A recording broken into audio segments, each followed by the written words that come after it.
Hello and welcome to Pro Tips with Studio Pros. Today we're going to talk about pitch correction. What is it and how do you use it?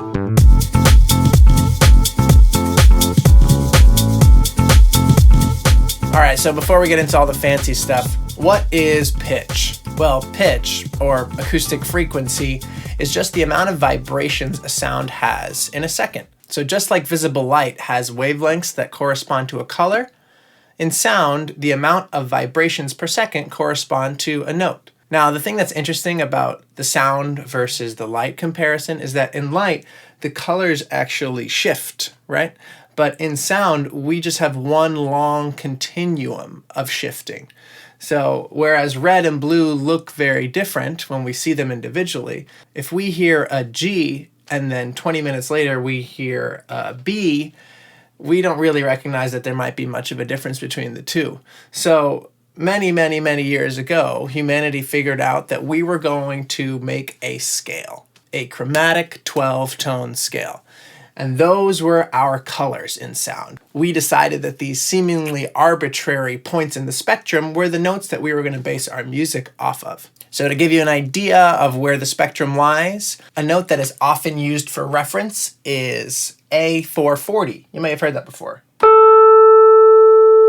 In that note, if you were able to slow down time enough, you would be able to hear that there are 440 separate vibrations of that sound, and that's what your ear perceives as an A. Now, the numbers and the notes do not have a linear relationship. It's logarithmic. And what that means is that if you want to go an octave lower,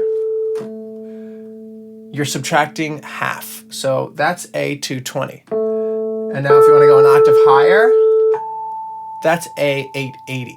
Not that this is relevant to anything you'll be doing in pitch correction, I just think it's pretty cool. Oh, and one more cool thing, just like light, if you go really high wavelengths or really low wavelengths, they go out of the visible light spectrum, like X-rays or infrared rays or gamma rays. Same thing happens in sound. If you go too low or too high, your ears cannot perceive that as sound any longer. It's cool stuff. Science. So when we say pitch correction, how can pitch be correct or incorrect if it's just a spectrum? Well, since we picked those notes, like I said earlier, on that frequency spectrum, our ears have gotten so used to it, when we hear something in the context of other notes or of other instruments playing, we expect it to fall into one of these notes. So what pitch correction does is take whatever note that you're singing or playing and tries to make it more pleasing for your ear. Now, there are two main ways that this is done in professional audio editing. The first way I'm sure you're familiar with is auto-tune. Auto-tune will take something like this, yeah, and turn it into this, yeah. Add some compression, effects, a side salad, and your T-Pain. In auto-tune, you set whatever notes you want it to correct to, so then when it reads your audio, it will automatically round it to the closest note. So let's say you told auto-tune that you only want to hear A. Well, then it's going to take whatever you're singing and round it to A. So for example, something like this, in the wee small hours of the morning. It'll sound like this. In the wee small hours of the morning. Sounds a little strange. So when you put auto-tune on, let's say, a vocal track, you can either pick the key of the song you're in, or you could even figure out exactly what notes you're singing throughout the whole song and just select those specific notes so that when you're a little outside of that, it'll reel it in to make it sound better. Most automatic pitch correction plugins have settings to set how severely you want it to affect the audio. So you can go from full T-Pain auto-tune to something more transparent and natural sounding.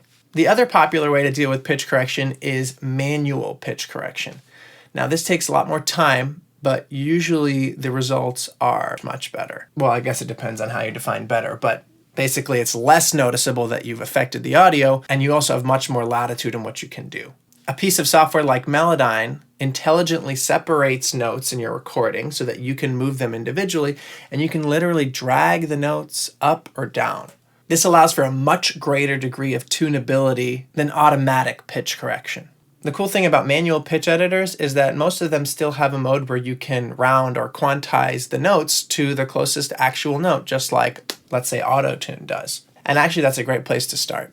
So which is better, manual pitch correction or automatic pitch correction? Well, automatic pitch correction or auto-tune is much faster to get an initial result, requires much less software expertise, and requires much less musical knowledge. It's also usually cheaper, and a version of it will come with most DAWs. But the truth is, manual pitch correction is what will be used by the top professionals. Extremely complicated algorithms dealing with overtones and formants so that your vocal or instrument end up sounding as natural as possible. Melodyne now even has the ability to take multiple notes being played at once and figure out what they are, separate them, and allow you to individually manipulate them.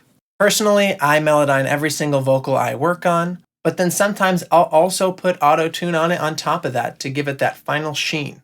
Depending on the style of music, listeners have gotten really used to the sound of auto-tune. So it's not the worst thing to put it on lightly after you've already manually pitch corrected. If you guys wanted, we could do a video on a step-by-step process on how to Melodyne a vocal. If you're interested in that, please leave a comment below, or if there's anything else you would like us to do a video on in the future, also let us know. Please like and subscribe, tell your friends, call up T-Pain, and we'll catch you on the flippy floppy.